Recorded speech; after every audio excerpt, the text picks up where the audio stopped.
project, and you keep having to stop, you've lost everybody, it's over. It's over. We need to do something else. And again, as teachers, that makes us feel bad sometimes, but it's just the truth. And it's been at this points when you've totally lost them, when things are going bad, have a trick up your sleeve. Have something that you do that kind of brings everybody back together that you don't do very often. It may be a really good time to break out the parachute or something like, oh, come on, everybody, let's just start fresh again. I was at Preschool Academy a couple weeks ago, and one of the teachers said she had a great idea. She said that happens in her class. She plays musical chairs. Her class loves musical chairs. And it gets everybody physical. They have to drag a chair over. It just breaks up whatever bad thing is happening in her class. And again, that wouldn't work for every class. Some kids do horribly with musical chairs because it's too competitive for them.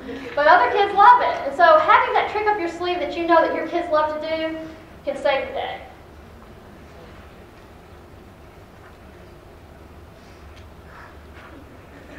Now we're going to talk about individual students.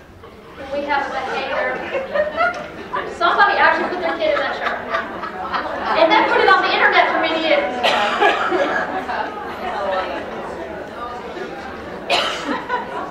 This is, again, another tool to use so that we can be systematic about changing behaviors for individual children. Changing behaviors for individual kids is much harder than changing it for the classroom, I find. You've got to be committed to a child with severe behaviors. And we have to remember, and again, I think some of our other presenters are going to talk about this as well, we have to keep it in the context of teaching. This is hard for us because we want to teach a lot of things, but we kind of think kids should come to us knowing how to behave. We don't really want to teach social emotional skills. We don't want to teach appropriate play skills. If a child came to your class with a language issue, a speech issue, you would not go, talk better.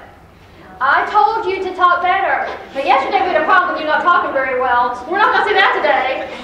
Remember, these kids with social emotional issues have a delay. They have a delay just like somebody does with a language problem. And if they're doing it really badly, we need to teach them to do it better. The first column is what is the problem behavior? And you want to be very specific. Bad does not go in that column.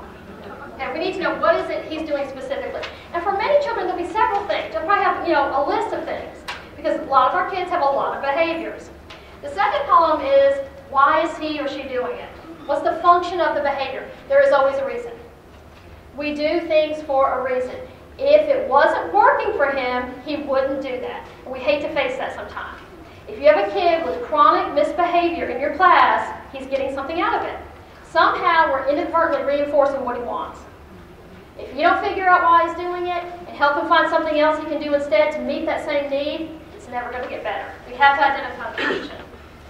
What could he or she do instead? What's realistic? We tend to say, for a kid who's constantly hitting and beating up his peers, we want you to use your words. That is so far removed from what he's doing now that it's not a realistic step. We have to identify things that are very realistic, that are in small little baby steps till we get kids where we want them. And then once you decide what you want him to do instead, how are you going to get him to do it? Because probably this kid is pretty happy with what he's doing. It's working for him. So you're going to find a really good way to teach him to have a replacement behavior. And then you prioritize again. If he's very aggressive, he has a potty mouth, and he doesn't listen to the teacher, probably being aggressive may be your number one priority, and you'll work on his potty mouth and everything else later. Again, just like we can't change a whole classroom at once, we can't change all those behaviors at once. And